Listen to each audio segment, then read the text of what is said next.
तपाईँहरूलाई त्यो देखेर केटाहरूलाई अलिक सिरिङ हुन्छ त हामीलाई त घिन लाग्यो तिम्रो कस्तो छ मेरो त खतरा छ मैले देखाउँदिनँ मेरो त खतरै छ मलाई पनि पठायो यति मैले के रहेछ भने हेरेको आमा भिडियो कलमा त खतरै गरेर छ अनि केटीले त अनि एउटा कुरा के बुझ्नु पर्यो भने मान्छेले तिमीलाई के बुझ्यो तिम्रो अनुहार चाहिँ राम्रो छ हेर तिम्रो त्यो भित्र भएको इन्जिनहरू चाहिँ पुरै कुहिएछ क्या त्यो बुझ्छ अहिले छोरा मान्छेले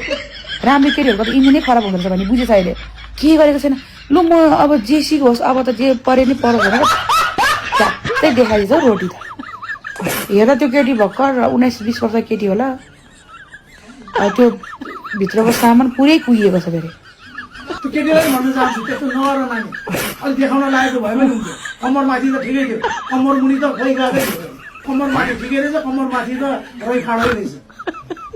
के देखाइरहेको